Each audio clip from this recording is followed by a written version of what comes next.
कि जो इसमें स्नान करेगा उसका पुण्य बहुत ज़्यादा मिलेगा। तो यहाँ पर देश विदेश से सभी लोग चाह रहे हैं, आगे पता नहीं कि भविष्य में कैसा हो, इसलिए बहुत लोग आ रहे हैं और बहुत अच्छा लग रहा है। प्रदीप जी अपने इस ज्ञान को जो उन्होंने इतने तीर्थ करके अर्जित किया है उसको सभी देशवासियों तक, सभी विश्व के सनातन धर्मावलंबियों तक पहुंचाएं और एक पुस्तक इसकी एक लिखी जाए। प्रदीप खनाल जी और विनीता जी बांग्लादेश होके आई। प्रदीप खनाल जी पाकिस्तान हिंगलाज माता के दर्शन करके आए और कैलाश मानसरोवर भी जाके आए, जहाँ इनर कोरा बोला जाता है कैलाश मानसरोवर का, जिसमें टच करना है अपने आप में बहुत एक पुण्य आत्मा का ही मौका अवसर होता है। वो अंदर इनर कोरा तक टच करके आए हैं।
प्रदीप जी कहाँ है?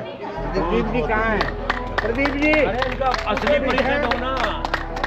प्रदीप जी आए आपको भी हिमाचली टोपी उपहार आ रहा है। टोपी नहीं है, मतलब ये हमारे प्रदीप जी का जितना सम्मान वो हमारा सम्मान बढ़ाने वाले हैं।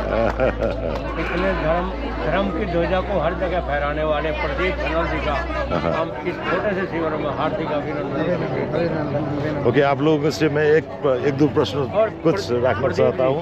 आप हिमाचल से आए और ये कैसे रहा आप लोग का ये कुंभ? बहुत सुंदर रहा जी हमारा सफ़र जो रहा। हम सफ़र से हिमाचल से आए सभी लोग, कुछ लोग दिल्ली में थे, कुछ हिमाचल से हम इकट्ठे हुए दिल्ली में, और दिल्ली से हम सफ़र ट्रेन लेकर के सूबेदारगंज में उतरे। वहाँ से कोई दिक्कत नहीं हुई, हम बड़े आसानी से यहाँ तक पहुँच गए हैं, कोई हमें परेशानी नहीं हुई। और विशेष मैं हमारे ऊपर कृपा रहेगी डॉक्टर कौशिक जी की, और मैं तो सतीश जी का बड़ा आभारी हूँ जो हमें लेने के लिए इतनी दूर तक आगे चले गए। इसके लिए मैं बहुत बहुत आभारी, इस शिविर का बहुत बहुत आभारी हूँ। और आप सब लोगों का, संत जनों का, सभी ब्राह्मणों का हमारे ऊपर आशीर्वाद बरस रहा है। इसके लिए मैं आपके सानिध्य से बहुत प्रसन्न हूँ। हिमाचल की जितनी भी बहनें और मेरे साथ भाई आए हुए हैं, ये 25 लोगों की टीम है। ये आपका सानिध्य पा करके बहुत बहुत गदगद हो रही है। इसके लिए आप इस शिविर के सभी प्रबंधकों को मेरा कोटि कोटि प्रणाम, कोटि कोटि प्रणाम। हर हर गंगे, हर हर गंगे। आइए टोपी उपहार करें। आइए आप हमारे साथ आ जाइए, एक फोटो हो जाएगा। ले भैया पंडित जी एक फोटो ले लो। इनको भी एक टोपी पहनाओ। जो दे दो छोटा बना। लो भैया एक फोटो ले लो। इनको भी पहनाइए। सभी भक्तों को जय श्री राधे, जय श्री राम राम। हामी प्रयागराजको यो कुम्भ मेला यात्राका क्रममा विभिन्न सन्दर्भहरूलाई जोडिरहेछौँ। We are trying to link many people, many mindsets, many ideas and many activities going on around this area, this part of the world. Mangesh जी हमारे साथ हैं। विशेषतः मंगेश जी हमारे सहयात्री प्रदीप खनाल जी की टीम ने एक ऐतिहासिक रिकॉर्ड कायम किया है। वो एक बरस के अंदर 450 से ज़्यादा तीर्थ यात्रा उन्होंने कर लिया है, और इसका एक सहभागी यात्री है मंगेश जी। सो स्वागत है मंगेश जी। ये प्रयागराज में कैसा चल रहा है आपका स्नान और जप तप का कार्यक्रम, कैसे चल हर रहा हर है? महादेव।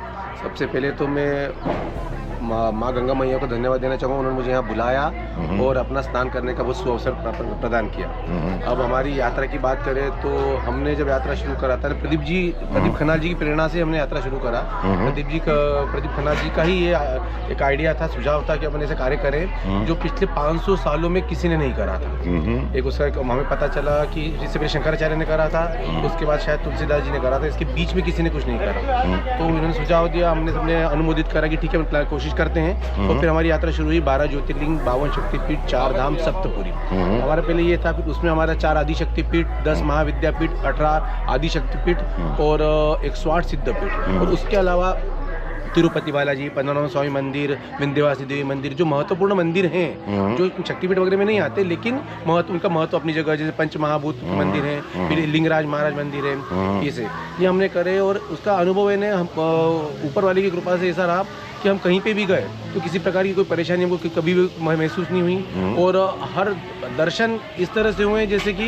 हमारे लिए ही उन्होंने दर्शन की व्यवस्था कर रखी थी वहाँ की शक्ति ने, और हमको उसमें दर्शन दिए। और फिर हमारे उसमें कैलाश मानसरोवर और हिंगलाज माता, ये महत्वपूर्ण स्थान थे। 7 शक्तिपीठ जो बांग्लादेश में हैं कोई महत्वपूर्ण थे, पर हम इंडियंस होने की वजह से हमको वीज़ा नहीं मिला। पर प्रदीप खन्नाल जी और विनीता जी बांग्लादेश होके आई, प्रदीप खन्नाल जी पाकिस्तान हिंगलाज माता के दर्शन करके आए, और कैलाश मानसरोवर भी जाके आए, जहाँ इनर कोरा बोला जाता है कैलाश मानसरोवर का, जिसमें टच करना है अपने आप में बहुत एक पुण्य आत्मा का ही मौका अवसर होता है। वो अंदर इनर कोरा तक टच करके आए हैं। और अभी सुना है कि शिव जी की कृपा से शायद चाइना मार्च अप्रैल में मानसरोवर का वीज़ा इंडियंस के लिए भी ओपन करेंगे। तो उनकी इच्छा रही तो हम भी वो यात्रा भी हम करेंगे जो हमारी मेरी और विनीता जी की अधूरी रही है, वो पूरी हो जाएगी। और इस यात्रा के अनुभव ऐसे जो वो यात्रा करी तो हमने शायद 1 साल पहले शुरू करी थी, और उसके अनुभव हमको आज तक मिल रहे हैं कहीं ना किसी के रूप। दिव्य महाकुंभ ये तो सब कुछ, ये हमारे भाषा में एक जग जाहिर है कि 144 वर्ष बाद ये संयोग आया है। 12 बार 144, तो ये संयोग आया है। और इस पर फोकस किया है हमारे मोदी योगी ने कि जो इसमें स्नान करेगा उसको पुण्य बहुत ज़्यादा मिलेगा। तो यहाँ पर देश विदेश से सभी लोग चाह रहे हैं, आगे पता नहीं कि भविष्य में कैसा हो, इसलिए बहुत लोग आ रहे हैं और बहुत अच्छा लग रहा है। अच्छा से सर, यहाँ के व्यवस्थापन सब अच्छी तरह से जा रहे हैं। बहुत अच्छे, आपने भी देखी है तो यहाँ ठीक ठाक है, बहुत अच्छा। हामीले केही पनि जाने रहेछौँ भन्ने जस्तो लाग्यो। जति हाम्रो सनातनको डेप्थमा पुग्दै जाँदा हामीले सतै पनि एउटा सर्फेस लेभलमा पनि केही पनि जानेको छैनौँ जस्तो लाग्यो। हामी यो यात्राको सिलसिलामा है, जस्तो श्रीलङ्का गयौँ, बङ्गलादेश गयौँ। बङ्गलादेशमा मुठ्ठीभर मानिसले पनि आफ्नो संस्कृतिलाई, आफ्नो कल्चरलाई, सभ्यतालाई कसरी जोगाड जोगाडो गरेर राख्नु भएको रहेछ, त्यो देख्दा एकदमै मन हर्षित भयो। यानि कि जहाँ चाहिँ भक्रल्दै हुन्छ, जहाँ अबन्डेन्समा चिज हुन्छ, त्यसमा चाहिँ त्यति सम्मान भएको जस्तै देखिएन। उहाँहरूको प्रति जति पूजा गर्दाखेरि, पूजा अर्चना दिँदाखेरि है, त्यो एउटा भाव देखिन्थ्यो क्या, जुन चाहिँ हाम्रो यता दक्षिण भारततिर पनि देखियो। अनि हाम्रो नर्थतिर चाहिँ अलिकति मिक्स कल्चर भएर होला, एकदम हामीले सबै कुरो हतारिएर एकदम मेकानिकल वेमा मात्रै, एउटा रोबोटिक वेमा गरेको जस्तै नै भेटियो। अनि जति जति हामी दुर्गम स्थिति या दुर्गम जग्गाहरूमा जाँदाखेरि चाहिँ यो भाव बेसी देख्ने, यो हजुर एकदमै।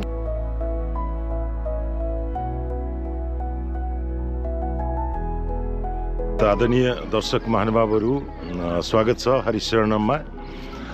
यसपालिको हाम्रो यात्रा को विषयमा हामी विभिन्न व्यक्तित्वहरूसँग कुराकानी गरिरहेका छौँ। र त्योभन्दा पनि प्रदीप खनालजी र उहाँको टिमले जसरी 1 वर्षको अवधिमा 450वटा तीर्थस्थलहरूको भ्रमण गरेर जुन कीर्तिमान बनाएको छ, त्यसका पछाडि धेरै मानिसहरूको हात छ। र यतिखेर म जगतगुरु स्वामी ऋषिपाल आनन्दजी महाराजको साथमा छु। स्वागत है गुरुजी इस हरिशरणम इस कार्यक्रम में। सबसे पहले मैं पूछना चाहता हूँ, हम कुंभ मेले में आए हैं और सारा करोड़ों लोग यहाँ हर दिन आके स्नान करके जा रहे हैं। इसका महिमा, इसका गरिमा, इसका व्यवस्थापन आपकी नज़र में ये कुंभ मेला कैसे चल रहा है? सबसे पहले मैं भारत की और नेपाल की समस्त प्रजा को, भक्तों को शुभ आशीर्वाद और उनको बधाई देता हूँ कि हमारा ये जो शिविर है प्रयागराज में त्रिवेणी के किनारे, ये भारत नेपाल मैत्री शिविर के नाम से फेमस है। यहाँ जितने भी कार्य होते हैं वो सब भारत नेपाल शिविर के नाम से ही हो रहे हैं। तो आप सब लोगों को हार्दिक बधाई और गंगा मैया की कृपा आप सब पर बनी रहे। आप लोग नेपाल से यहाँ तक आए, आपका हार्दिक अभिनंदन। मैं हृदय से आपका स्वागत करता हूँ। खासकर प्रदीप खन्ना जी, जो विश्व के एकमात्र ऐसे व्यक्ति हैं जिन्होंने इतनी धार्मिक यात्राएं की हैं और कितनी कठिनाई से उन्होंने की है कि शायद बड़े से बड़ा जो धर्मात्मा है वो भी इसके बारे में सोच भी नहीं सकता। और प्रदीप जी खन्ना को मैं हार्दिक बधाई देता हूँ कि उन्होंने ऐसे समय में और ऐसी जगह जगह पर जाकर धर्म का प्रचार किया है, सनातन धर्म की ध्वजा को ऊंचा उठाया है। ऐसे व्यक्ति को बहुत सम्मान होना चाहिए, भारत सरकार से भी, नेपाल सरकार से भी, और जो ग्रीनिज बुक में, क्योंकि आज तक मुझे, जहाँ तक मेरे ध्यान है, आज तक किसी ने इतनी यात्राएं नहीं की जितनी धार्मिक यात्राएं प्रदीप जी ने की है। उसके सहयोगी भी हैं।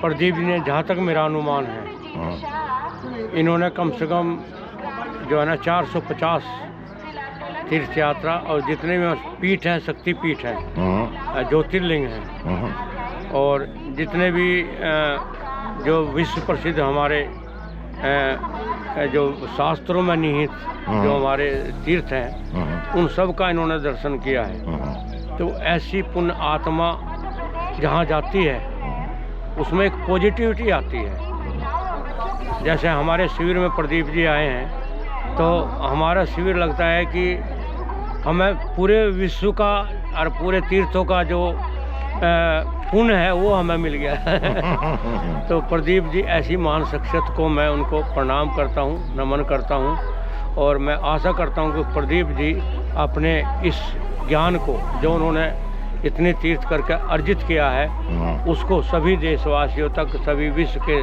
सनातन धर्मावलंबियों तक पहुँचाएँ और एक पुस्तक इसकी एक लिखी जाए, क्योंकि इन्होंने जो कार्य किया है वो पुस्तक में सीमित नहीं हो सकता, तो शब्दों में सीमित नहीं हो सकता। ये बहुत बड़ा कार्य है और मैं चाहता हूँ कि एक उन पर एक उनकी जीवनी एक बनाई जाए, इसमें यात्रा की सभी जो उन्होंने किया है उसके सभी उसमें विवरण आए। तो प्रदीप जी को मैं बहुत बहुत धन्यवाद करता हूँ, आभार करता हूँ, और छोटे भाई के नाते, पुत्र के नाते उनका शुभ आशीर्वाद देता हूँ। जैसे दर्शकहरू, हामी अब यी अटो यात्रामा हामी अघि बढाएको छौँ। कतिखेर कहाँ पुगिन्छ, कति समय लाग्छ, केही पनि ठेगान छैन।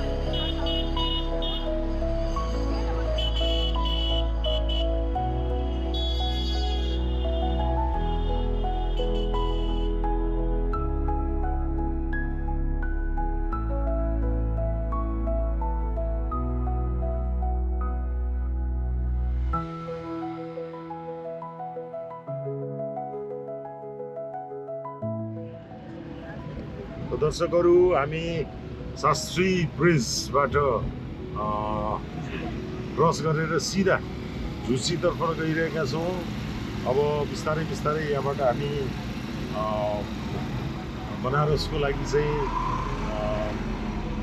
यात्रा गर्ने तर्खरमा अहिले यही प्रयागराजकै वरिपरि विभिन्न नाकाहरूबाट यहाँबाट बाहिर निस्किने क्रममा छौँ।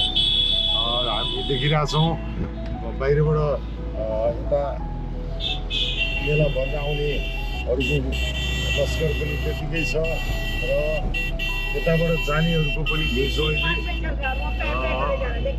हरे ओम स्वादिष्ठाय मदिष्ठाय भवस्वसो मदारय इन्द्राय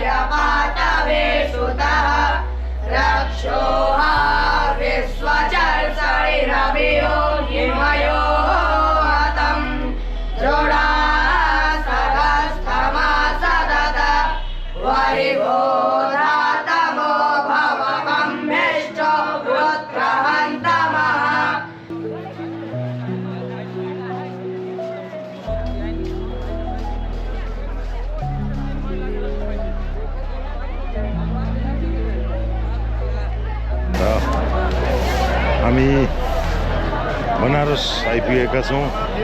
गङ्गा नदीको किनारमा बिहानी प्रहरको यो दृश्य टन्नै मानिसहरू यहाँ देखिरहनु भएको छ।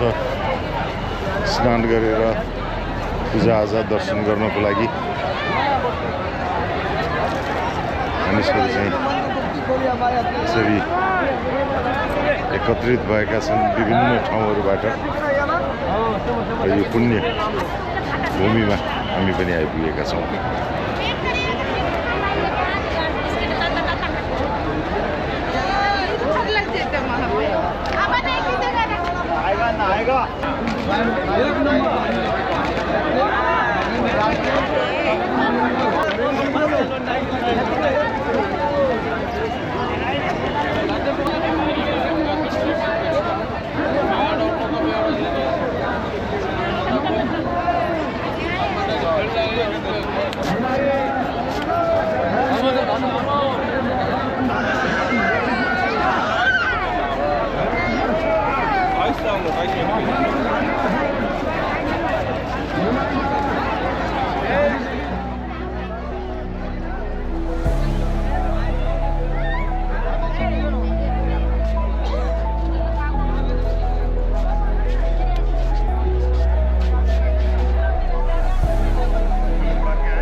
बनारसको बाराही घाटमा छौँ। यहाँ मृत्युहरूलाई श्राद्ध तर्पण दिएर हामी बिस्तारै यहाँ वरपरका केही मठ मन्दिरहरूमा दर्शनका लागि अगाडि बढिरहेका छौँ।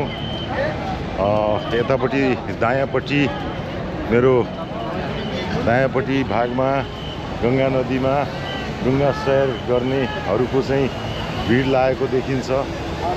निकै रमणीय दृश्य चाहिँ यहाँ छ। विशेष गरी कुम्भ मेलाका कारणले गर्दा अलिकति हुलमुल निकै बढेको देखिन्छ बनारसमा पनि। बिहानदेखि बेलुकीसम्म राति अबेरसम्म मानिसहरू 24 घण्टा ओहोरदोहोर गरिरहेको देखिन्छ। यो विशेष पर्वका अवसरमा जताततै मानिसहरूको घुइँचो लागेको हामी देख्न सक्छौँ। लामो लामो लाइनहरू बसेर दर्शन गर्न जाने क्रममा अहिले यहाँ रहेको पशुपति मन्दिरमा दर्शन गर्ने दर्शनार्थीहरूको यो लाम हो। र हामी पनि बिस्तारै यो लामलाई छिचोल्दै अगाडि बढिरहेका छौँ। आदरणीय महानुभावहरू, तीर्थाटनको यो विशेष अवसरमा यहाँहरू सबैलाई हामी यो काशीको बनारसको यहाँका दृश्यहरू यहाँलाई पनि सेयर गरिरहेका छौँ। यो निकै लामो लाइन यहाँ देख्न सक्नुहुन्छ। यो लाइन झन्डै 1-1.5 किलोमिटर लामो लाइनको बिचमा हामी छौँ। यताबाट दर्शन गर्न जाने र उताबाट चाहिँ फर्किने क्रममा हामी असङ्ख्य लाखौँ लाख दर्शनार्थीहरू यहाँ आइरहेको गइरहेको दृश्य यहाँहरूलाई सम्प्रेषण गरिरहेका छौँ। त्रिपुरा भैरवी घाटमा छौँ यतिखेर बनारसको।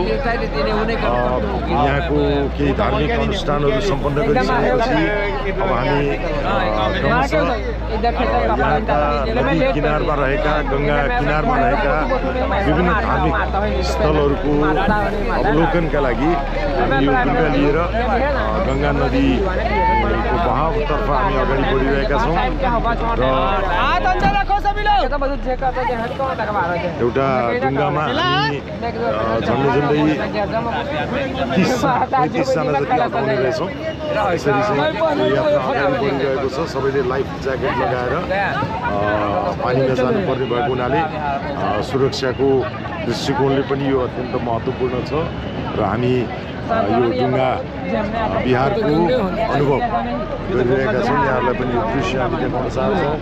यति धेरै दर्शनार्थीहरू तीर्थयात्रीहरू हुनुहुन्छ।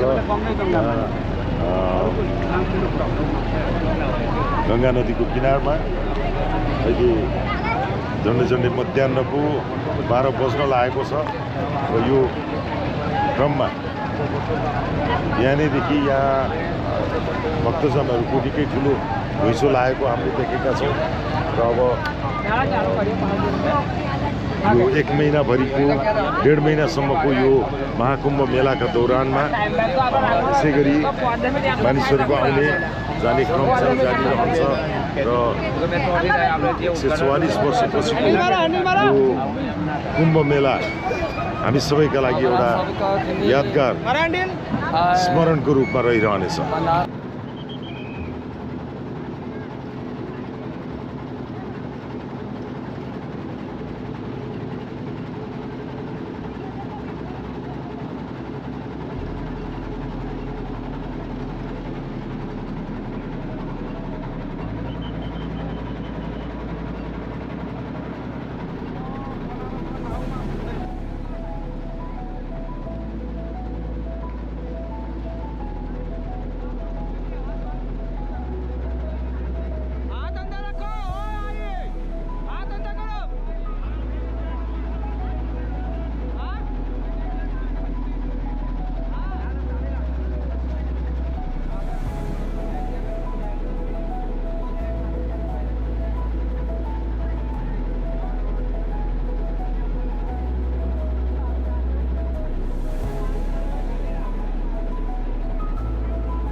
जय प्रभु शंभो वेदास।